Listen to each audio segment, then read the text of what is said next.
Our thoughts on Thursday topic for today is selling effectively in video meetings. This is your host, Bob Hayward, accompanied by my beautiful assistant, Richard Locke, who will manage the chat for me. Talking of chat, please reset the chat so that both the panelists and all the attendees can see it. Otherwise, it's kind of a private conversation and my beautiful assistant, Richard, will get bored with that. So please open it up. Welcome to the new sales environment. This could be you. Whether to one person or to many, sales meetings may have changed forever. Face-to-face was always the best sales medium, best sales channel. Video is a close second, probably closer than we ever thought, and certainly better than the phone. Any kind of call, face-to-face, video or phone, calls make sales. Everything else like email just creates work.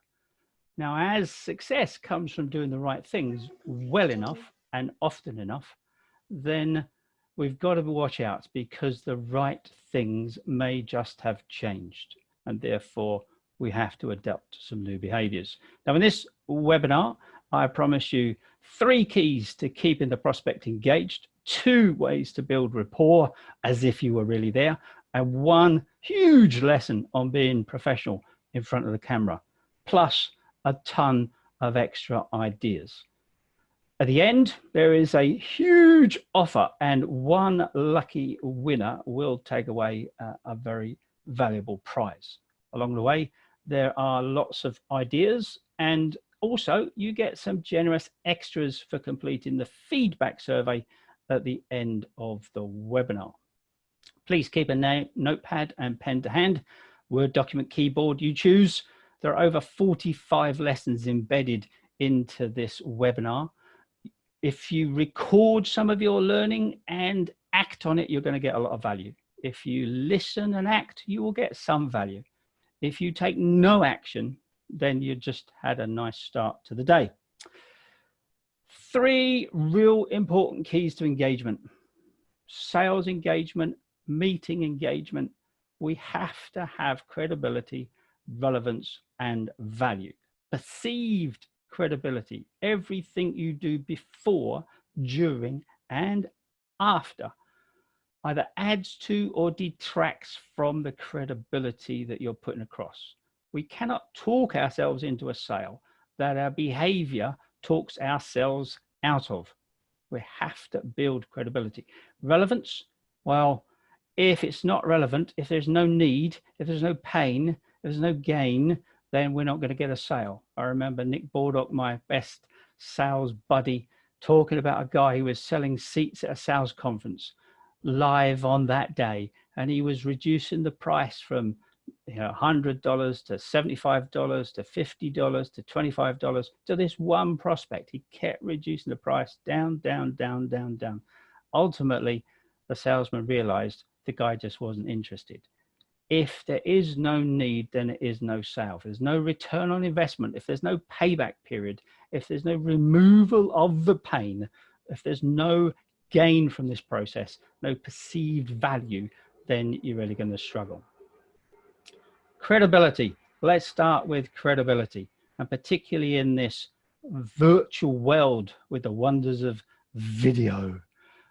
We may have to think very hard about how we invite people to meetings, how we set up an agenda. You may actually need to put something in, like a why meet statement, into your invitations, into your phone calls, into your emails, into the agenda that you send. What is the value purely in the meeting or the video call that's greater than the perceived value and cost of my time? That is the initial sale to get someone onto the video call. And if you can get them on there with a great why meet statement, where there's more value in the meeting, the video meeting, than anything else, then you can make significant progress with that. It will lift your reputation if you treat that very seriously. Reputation does precede us. Believe me, people are checking us out on LinkedIn. You're probably 50% more likely to get something out of that meeting if you've really give something of value to people on your LinkedIn profile. Please remember, your reputation and your credibility often precedes us. Do good work beforehand. And remember, you've got to command the stage, which is your screen. I'm a bit worried that one of our senior people from North London has not managed his stage particularly well. I'm afraid there's just so much going on. Whatever great stuff he says, I ain't listening. I'm just too curious about the pictures in the background. I'm a bit worried about this great news reporter about pharmacies of the future. It could be really important because we're going to deliver prescriptions to patients by drone, but all I can see is the bare flesh. Oh, the bare flesh is going to put me right off. I'm not going to be able to eat my lunch. I'm a bit worried about this screen. I reckon there's a couple of problems here. In the chat box, list the problems that you see with this screen.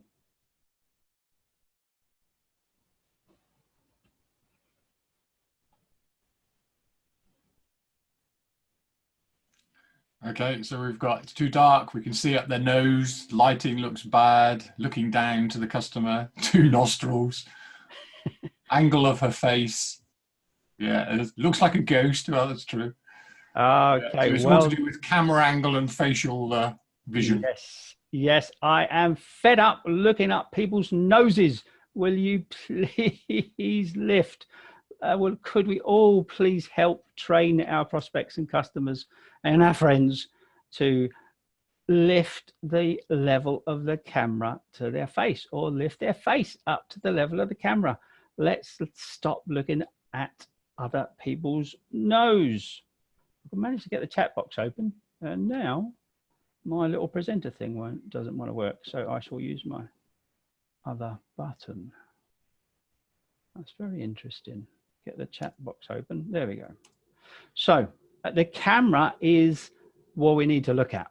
Now, to get eye contact with a person on the other side of the screen, it's much better for us to look at a camera.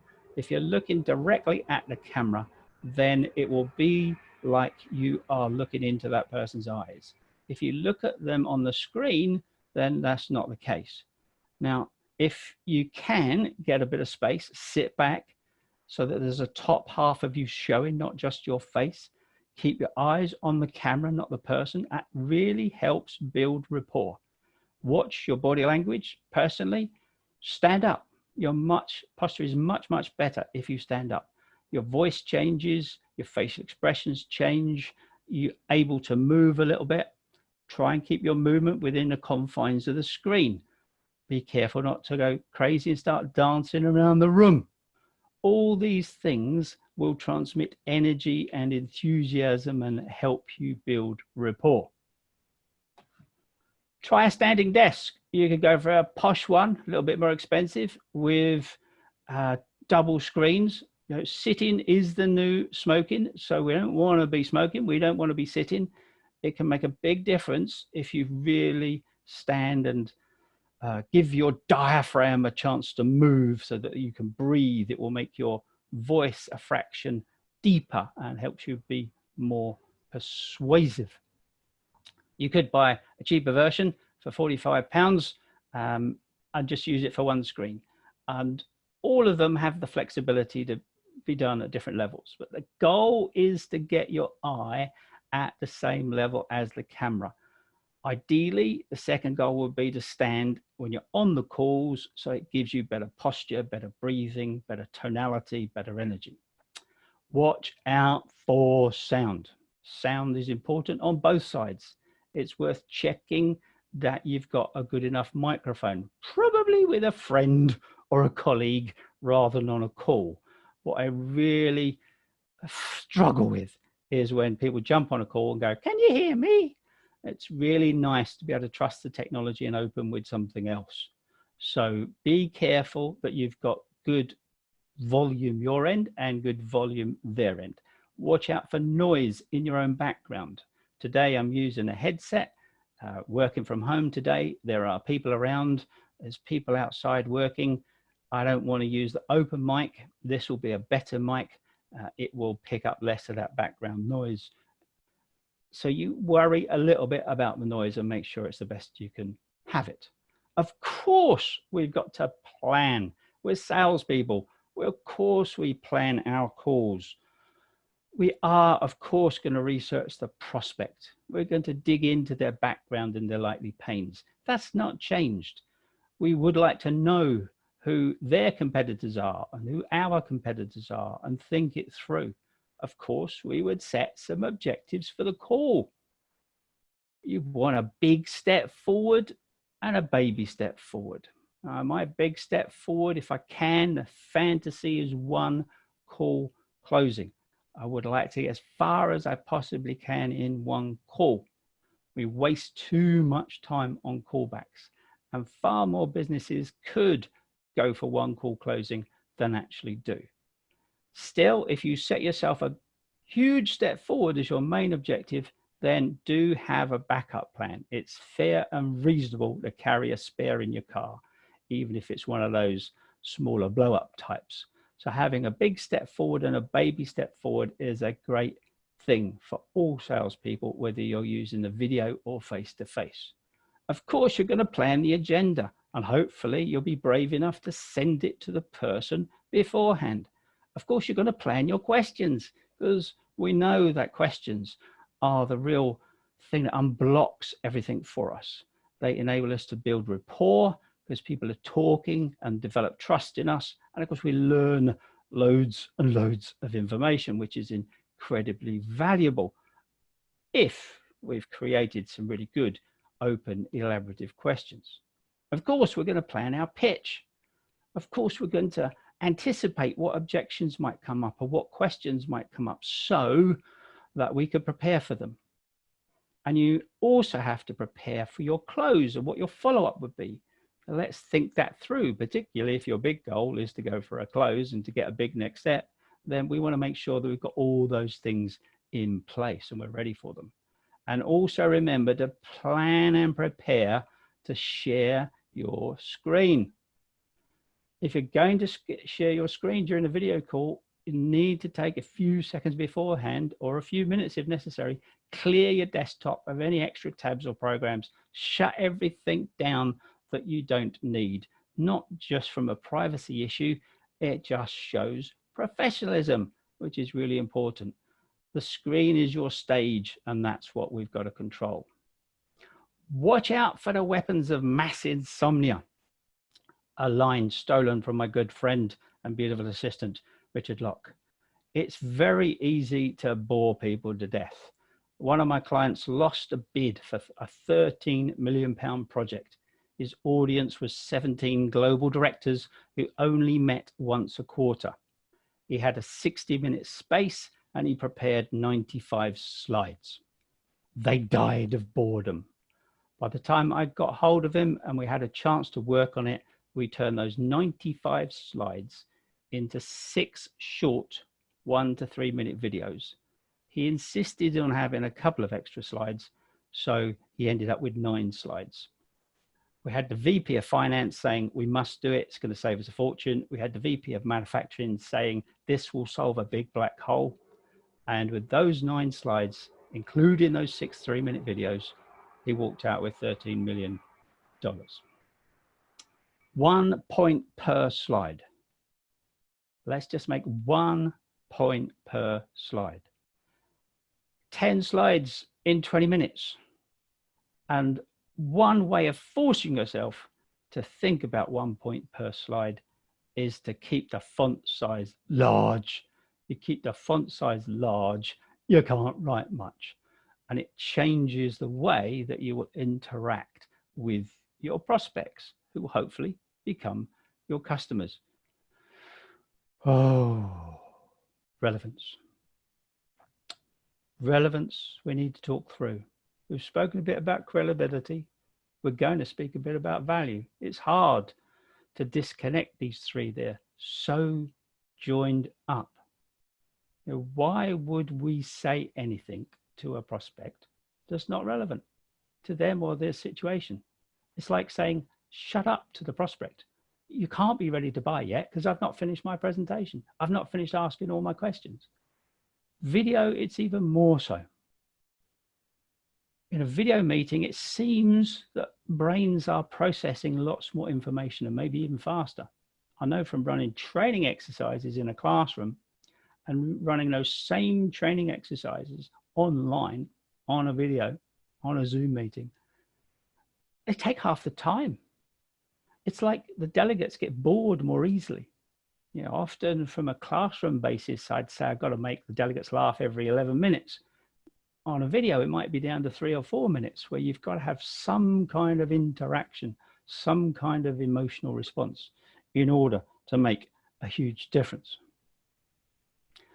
So we have to follow a very rigorous and well thought out process in order to ensure that we are keeping ourselves as relevant as possible. And sales is a series of steps, really. Whichever sales process you prefer, whichever sales process you want to look at, all of them are a series of steps. And the more we can make those steps relevant to the buying process, to the buyer, to the prospect, the better. We've got to learn to dance with people. And if they're doing the foxtrot, it's little point us doing the slow American. We need to be doing the same dance, or we're going to tread on each other's toes. So the sale is often the next step. Making an appointment for a video conference call, well, that's the sale. There's no point selling the offer if what you want is the video call. And when you're on the video call, maybe what you want is the next point, which is acceptance of a second video call once they've had a business case to study or look through. Fixing the sale, the whole thing, into this process and trying to do it all in one go sometimes is a bit of a whoopsie. Minimum, we can focus on their main pain and focus on that and do everything and say everything and show everything you can to resolve that main pain issue without necessarily having to explain absolutely everything you do. If the value you're talking about is not relevant, it has no value. So here's a simple sales process built around 5 steps that talk about value. And the first thing we need to be able to do is create a valuable relationship. Now, if you're going to make a video call, hopefully you've sent out lots of pre-engagement messages, including the agenda and the invite and a why meet statement. Now it's time to put your positive head on. There's no point you having a pity party with a prospect. We want to have a positive day and leave this person uplifted, not depressed. We're going to open the call with a smile. We're probably going to start with some small talk, but please think about that small talk. You know, I know us British love to talk about the weather, but it isn't the greatest thing to open every call with. It means you've not put any thought into it.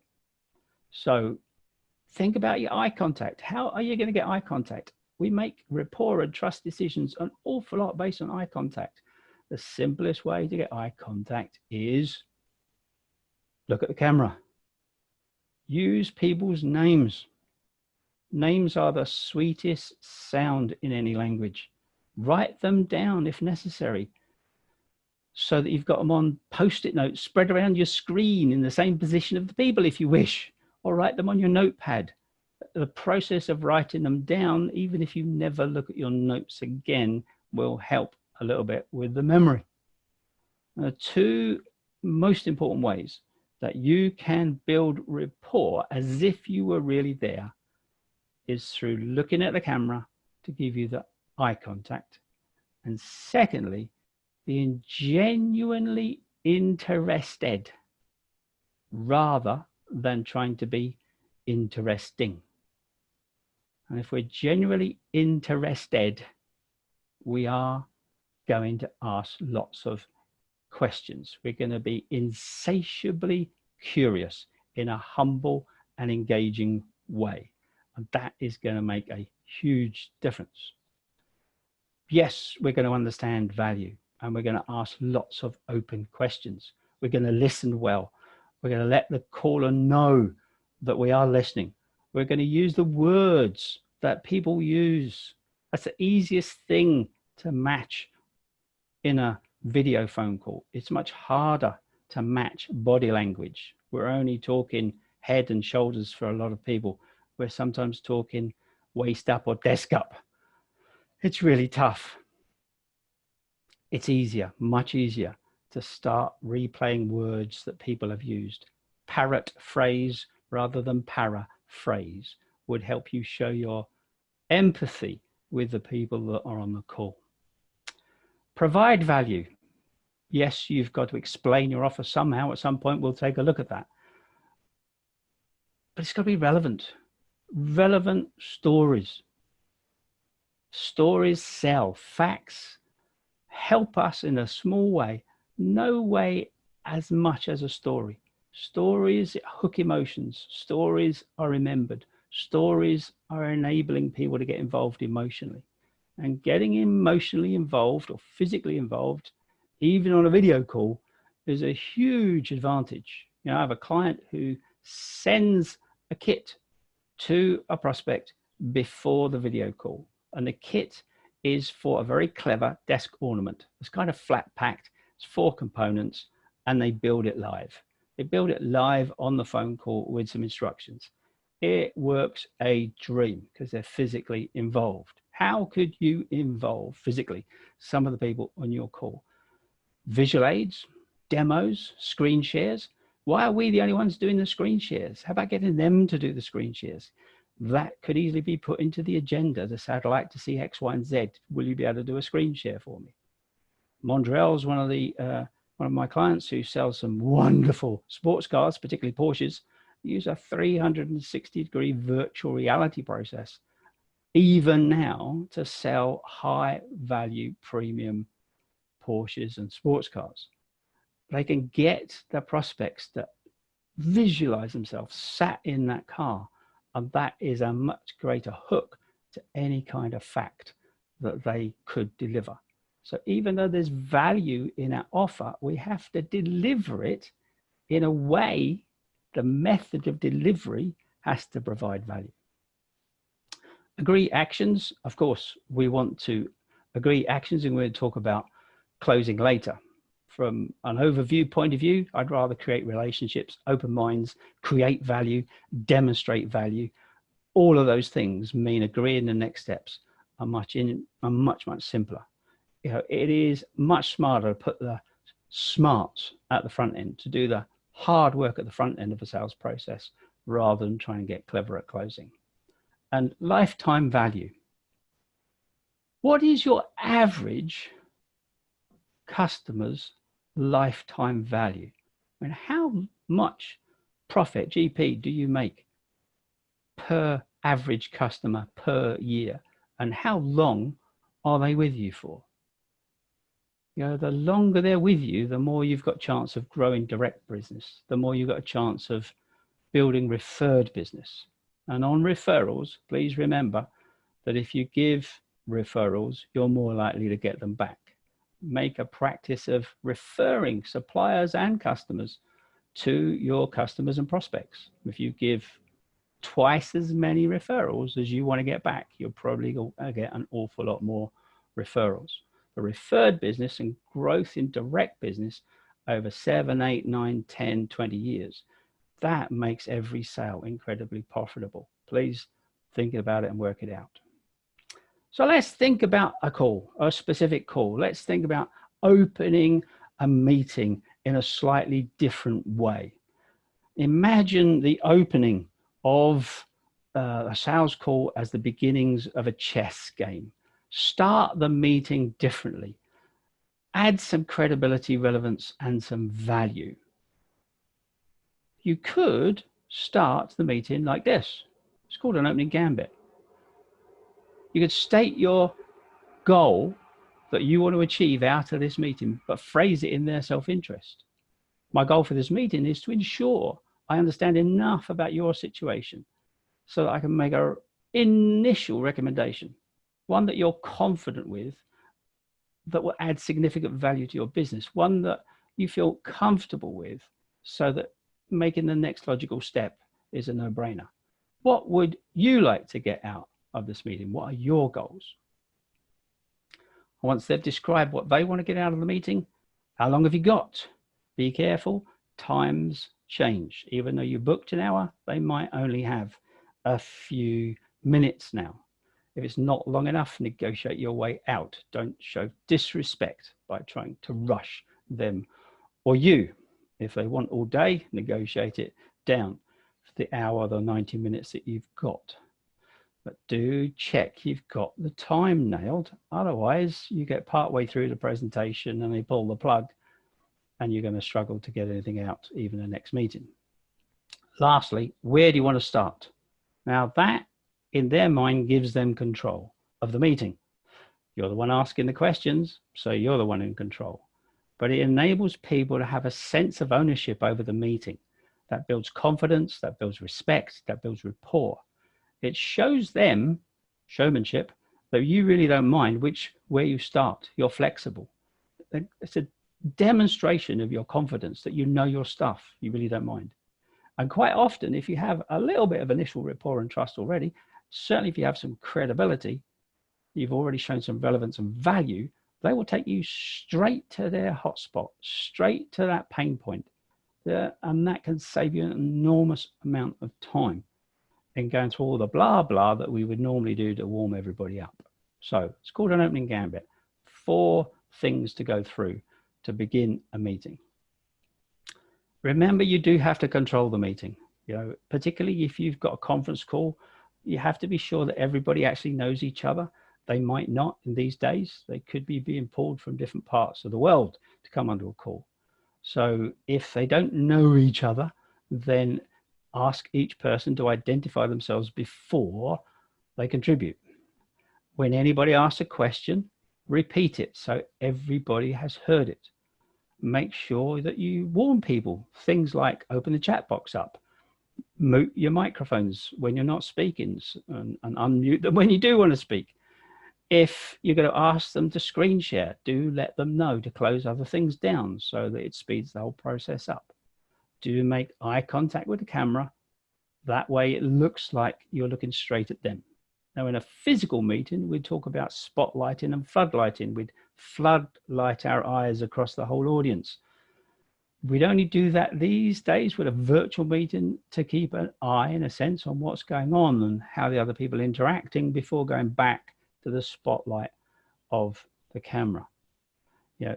In many ways, we have to treat the meeting as if it's a face-to-face conversation, and yet we've got to know there are some other rules, like it's better or easier to match words than it is to try and match body position.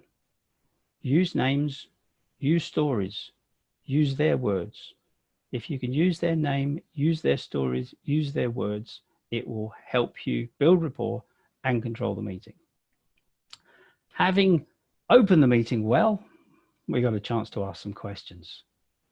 And this is the model that I tend to use as a structure so that we can really get a good context and understanding of what's going on. So we would ask 3 or 4 questions about the background of the situation. We would ask about their problems, their pains. We would ask them about their opportunities. We would ask about the cost of the missing opportunity or the cost of the pain. We would ask about what they think they need and what they think the solution is, because there's no point offering something they've already discounted. They are smart people, they're buyers, they're already into this stuff. So don't try selling too early. Find out what they've really thought about these things. Ask about how they buy. How have they bought previously? Who else have they dealt with? What steps and hurdles have you got to go through? How do they judge between supplier A and supplier B when there's no difference in price? These are incredibly insightful frameworks, these 5 areas for us to build some really good questions in.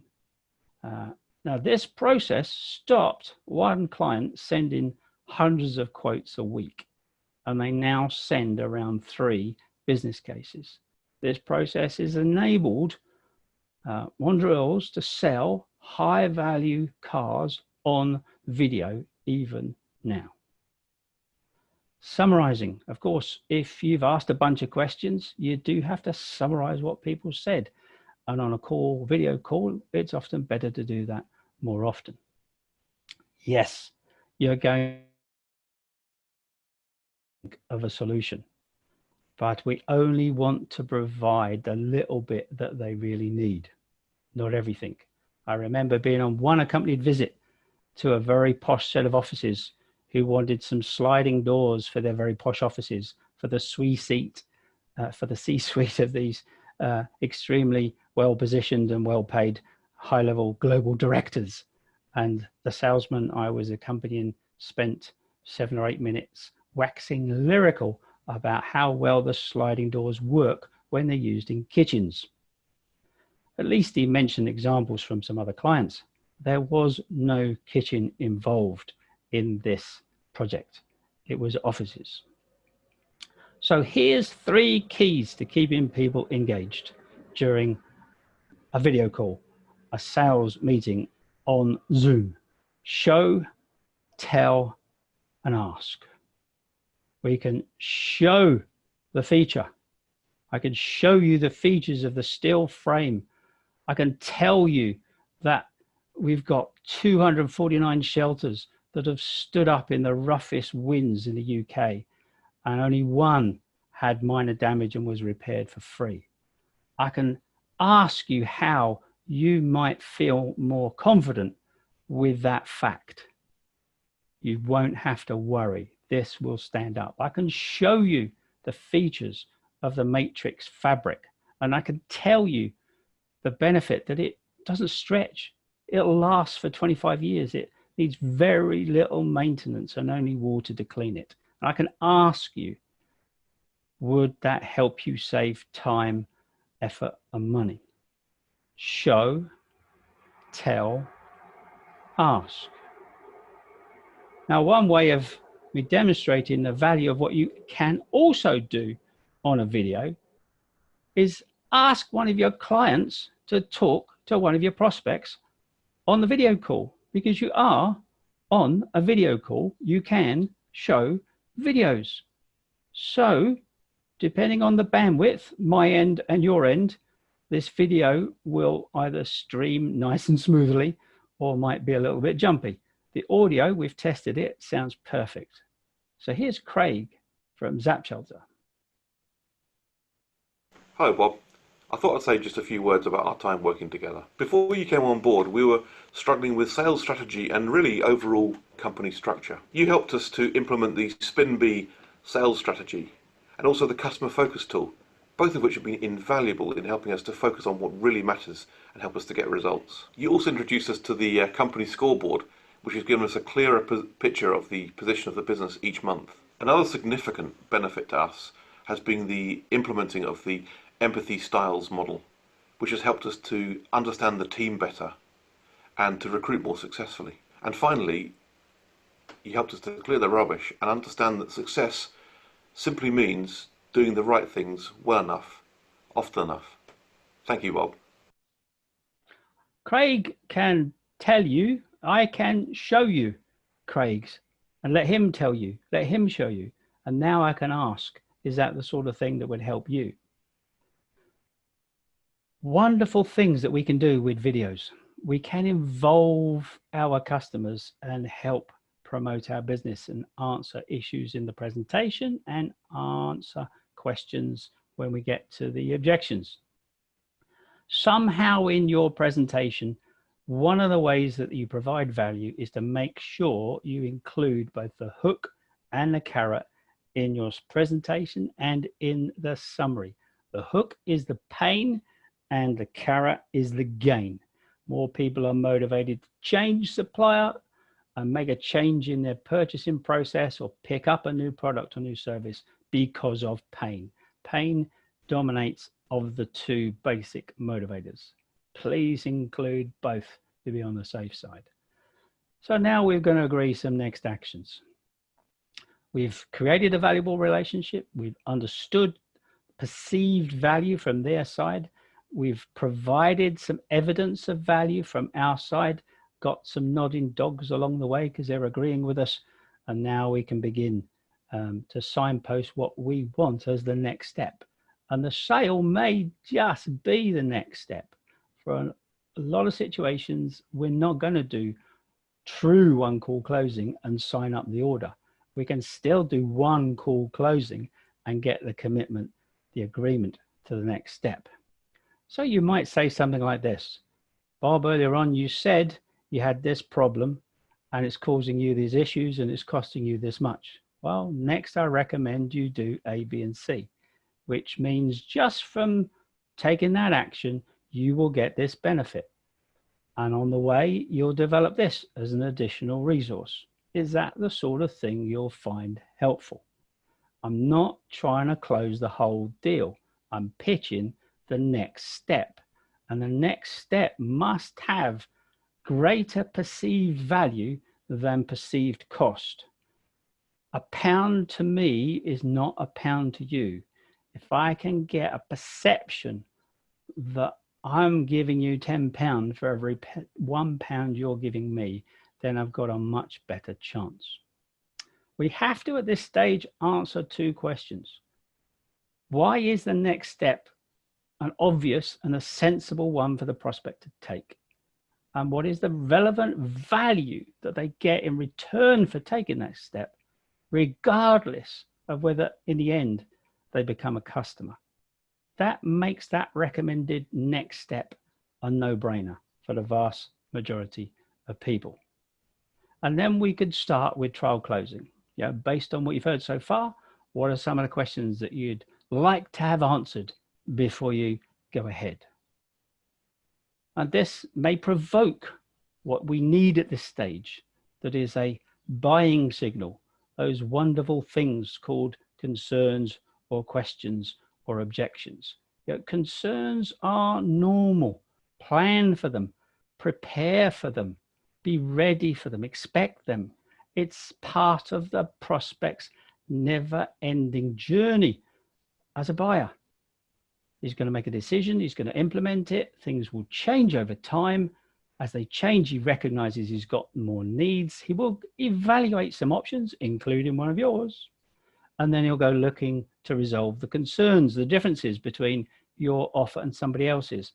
Well, if you don't know what those others are, and you don't know what resolving concerns means for him, or what concerns he has to resolve, then you can't help him as a buyer's assistant, and we need to. So the best place to answer objections and concerns, of course, is when they come up. No, it's before they come up. And every time we come up against a new objection, we should think about ways of inserting something into a previous part of the process in order to kill it off before it comes up. Please, in the chat, list your 3 most common objections.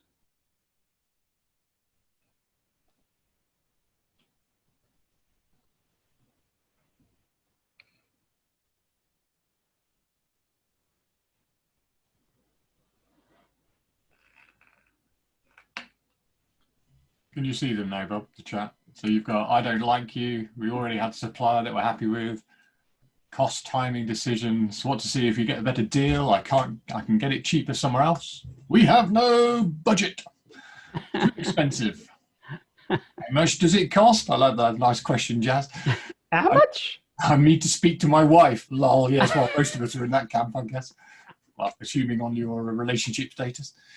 2 different change suppliers. There you go. So there's enough to go on with, I think. I think so. That's 34 different replies. Now, I haven't analyzed them all. I suspect, having run this exercise a fair few times, that they probably all fit into these standard objections and stalls. I would debate with you whether there are, in fact, any other objections and stalls other than these 10. Most of the things that you've put in the chat box, I will do an extract to the chat box later and just double check. That's part of my nature. I'm a double checker. These seem to me to be the most common and for some people the most problematic.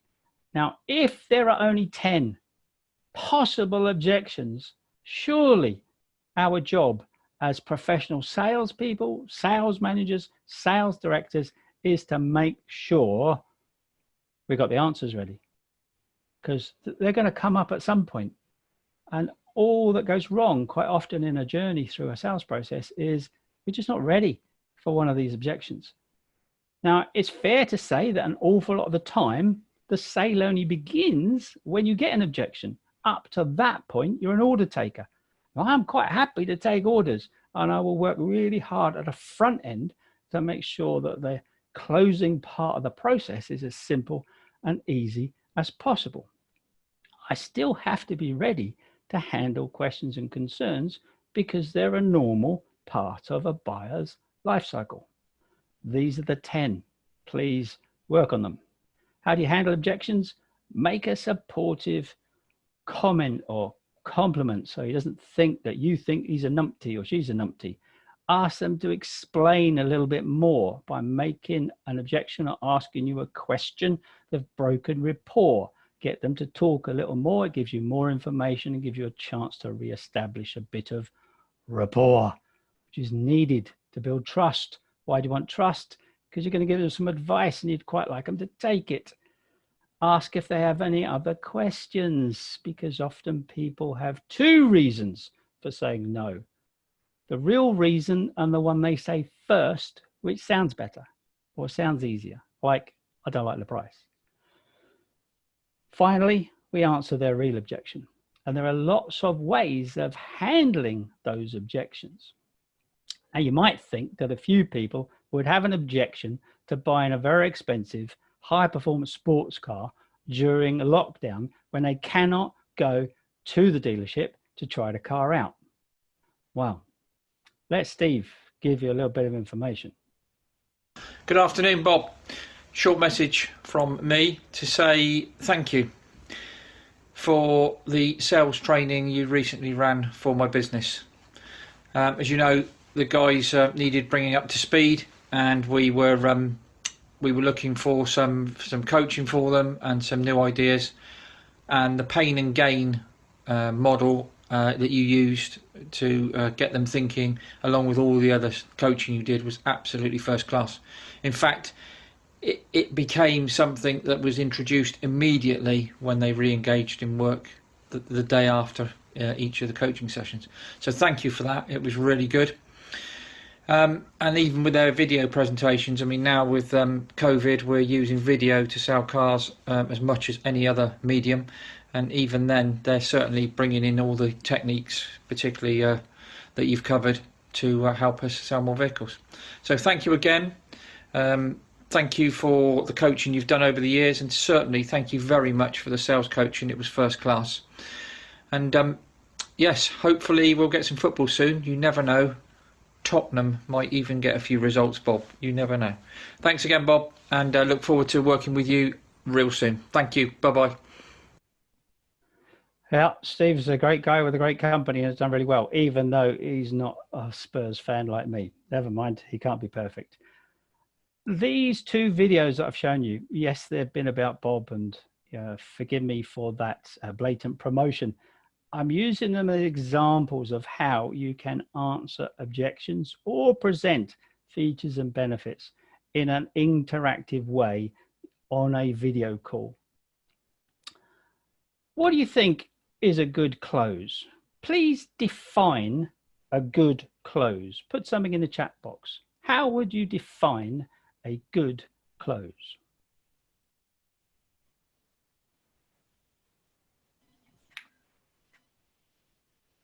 We've got win-win, clear commitment to the next steps. Everyone has clarity, a handshake, getting the order right.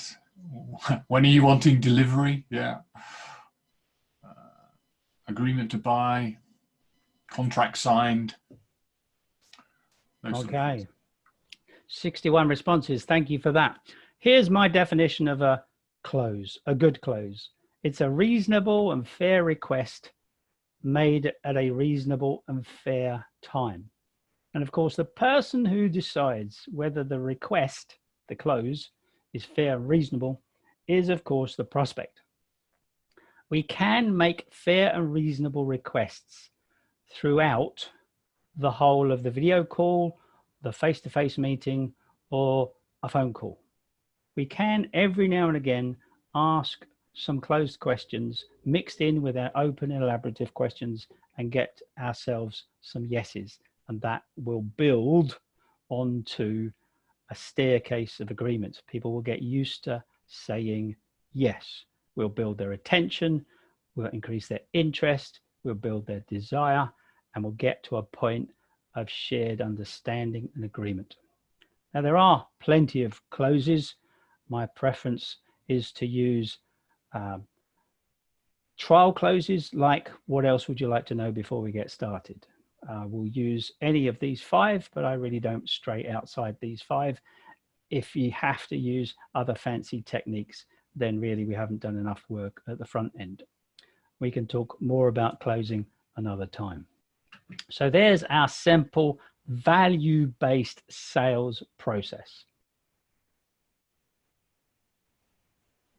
Please, in the chat box, write down some of the lessons you've learned from today. Maybe one lesson each. What's been one takeaway for you from today?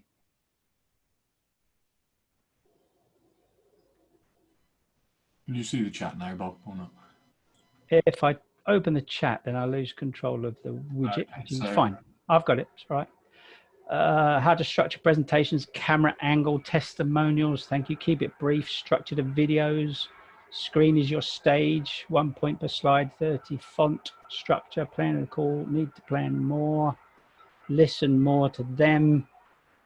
Always loved your theory of the fish and the hook and the carrot even. Yes, but the hook does catch the fish. You're quite right. Pulls in their mouth and hurts like a pain. Sitting is the new smoking. Hide your nostrils. Please teach everybody to hide their nostrils. It's driving me crazy. So thank you for that. We will now open the floor for some questions. Okay, so please use the Q&A rather than the chat.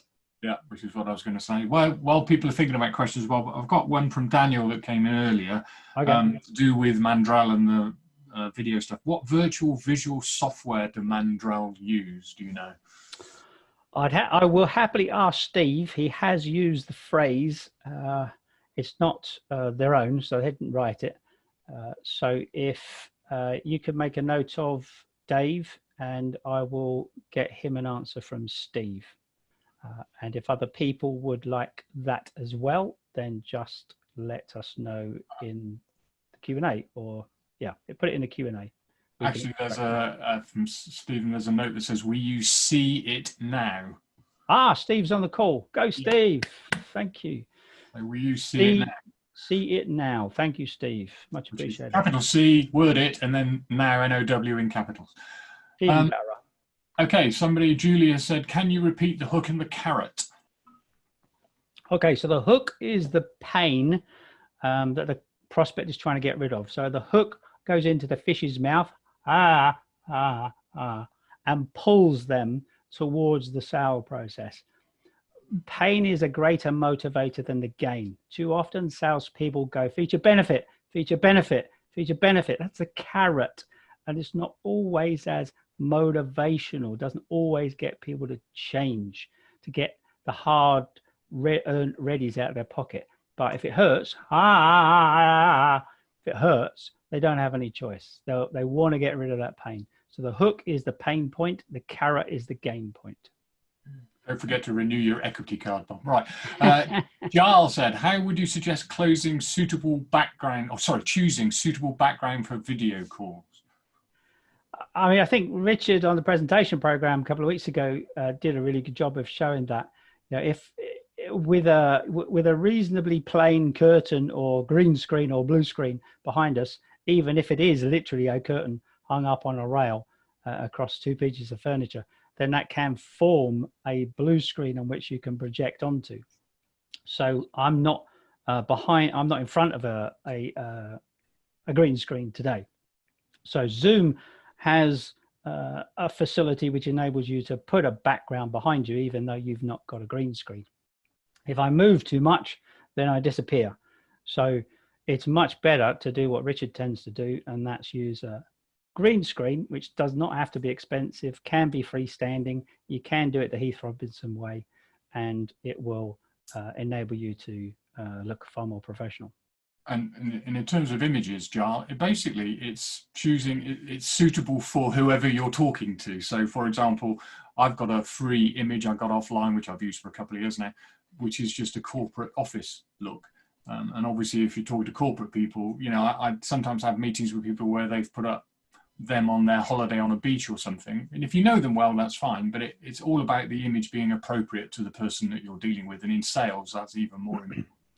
And as plain as possible. Yeah, one of my clients, Sapphire, they make balconies. A lot of their screens behind them are people as if they're sitting on a balcony. But you want it as uncluttered and as light as possible. And I'll quickly answer the next one for you, Bob, because Duncan has said, what's your view on using virtual backgrounds? Is if your office is a mess? My office is a mess, Duncan. That's why I'm using a virtual background. So the view is absolutely do it if you can. Smoke and mirrors, Duncan, smoke and mirrors. Yeah, totally. Donnie has said, how is it best to sell a Zoom video call to your customer? Someone not always that keen. It's fascinating. A lot of people have kind of come into this world with a little bit of fear. So, you know, we have in an industrial training business, we have lorry drivers who come into a classroom environment to do some training each year, and they hate coming into the classroom, and they hate it with a passion, even the idea of coming on a video call. But when the first wave came through, the first 7 people started to extol the virtues. I absolutely loved it. So I think one of the easiest ways is to use a case study from somebody, even if you have to send that as text, or ask the customer who's changed his mind, he didn't like it and now he does, to put it as a testimonial on your LinkedIn page, or as a testimonial you can put on the website, or like Steve or Craig kindly did, a short video. You know, those files, you can send videos, you can invite people to drop boxes, you can put things on LinkedIn, and later send the URL to that post to the person and go, yeah, I know you're not comfortable with it at the moment. Fred wasn't comfortable with it either. Listen to what he says. People will listen to somebody else, even though it's us recommending they listen to somebody else, often more than they'll listen to us. But it's about selling the benefits. In a why meet statement, there has to be more value in whatever meeting you have than the perceived value of that person's time. So he may not be, at his heart, reacting against the video. He may, but he may not. It may, and is often, this tension between, if I'm going to give you half an hour or 40 minutes, I could have been doing a bunch of other stuff and I'm under pressure to produce. So I'm sorry, you're out. That means we've got to up the value on the meeting, regardless of whether we do any business with them. And that's the tipping point, to get the value into the why meet statement. Okay, thank you. Freddie has asked, can you repeat, and I'll add succinctly because of time, how to handle questions? Sorry, I lost myself. I went looking at the chat because something. No worries. So Freddie has asked, can you repeat how to handle questions? And I've just added succinctly because time's moving on. If people come with questions, the first thing to do, step one, is to give them some kind of hug, to give them some kind of compliment or say something positive. So even if somebody says your price is outlandish, we could say, it makes sense for you to challenge price. You know, it's a sensible person that challenges price and wants to get value for money. So we might not want to agree with them, but we've got to give them some kind of hug to help reestablish the rapport that they have broken by asking the question or raising the objection. Second, we ask them to explain a little bit more. Tell me exactly what you mean in this circumstances might be too demanding, but say, would you be able to explain a little bit more about where you're coming from on that? And people tend to go along with that little bit more. Once they've talked, you reestablish a bit of rapport, they're starting to reveal stuff, maybe the real objection starts to come out, but at least they're giving you why they said the what. Why is always more important than what. Thirdly, before we answer the objection, we just test whether it's the real one. You know, would there be anything else that's on your mind that might be causing you to hesitate? Try and tease out or smoke out any hidden objections.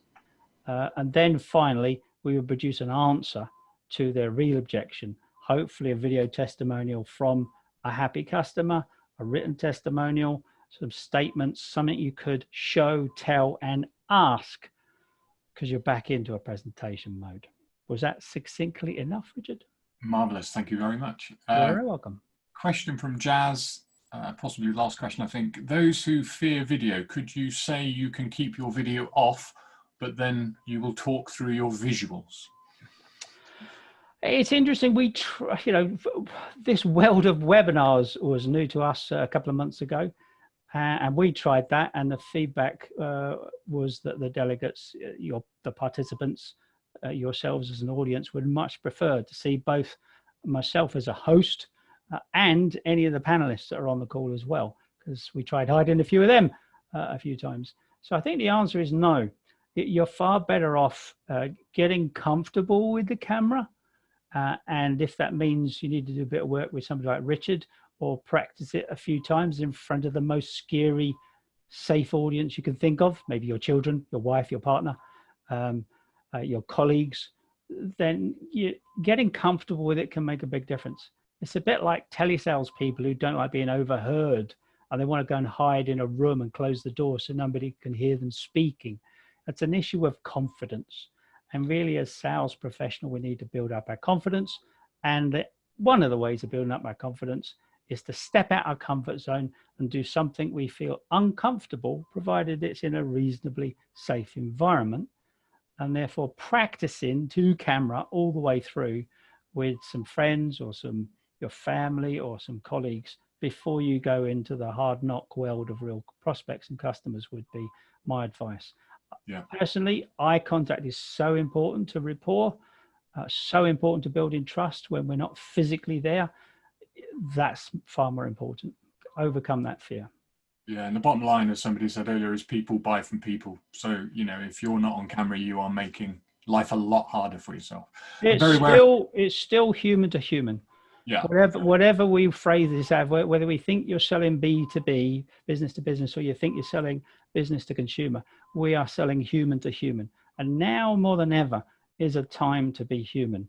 I mean, I'm encouraging everyone that I talk to, make phone calls to your customers, even if it's not about selling. Make video calls to your customers, make video calls to the prospects, make video calls to the people who said no to you and decided to go elsewhere months ago. Just show some love and attention and care and humanity. I'm convinced that'll come back in bucket loads later. So, very, very aware of time. We've only got a minute or two left, and we've got a couple of admin points I know we need to do. Yes.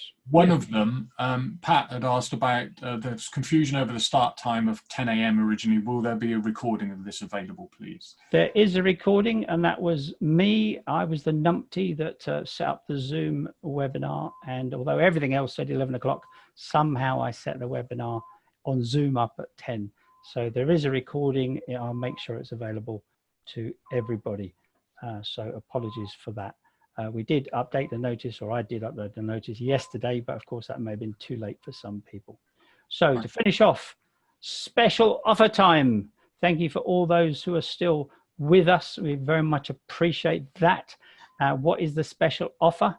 Well, anyone who finishes the call with us will be entitled to a significant discount on some sales training. That's one group of salespeople, up to 12.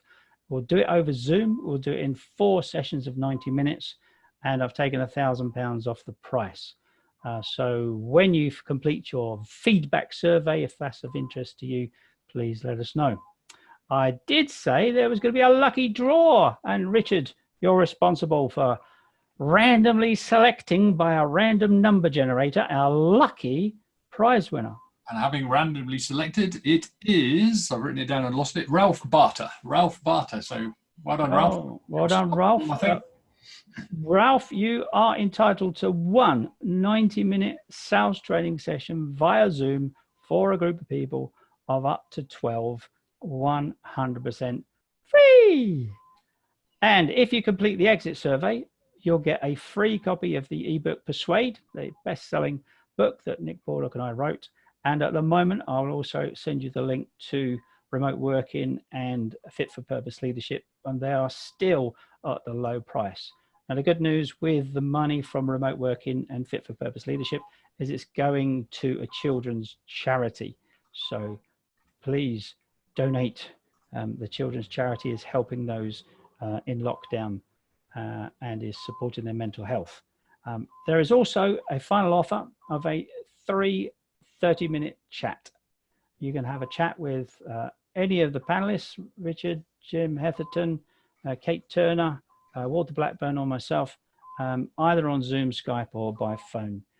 No sale, no cost, just here to help everybody get through this. Thank you so much for being part of this webinar. I look forward to talking to you all pretty soon. Stay safe and stay well.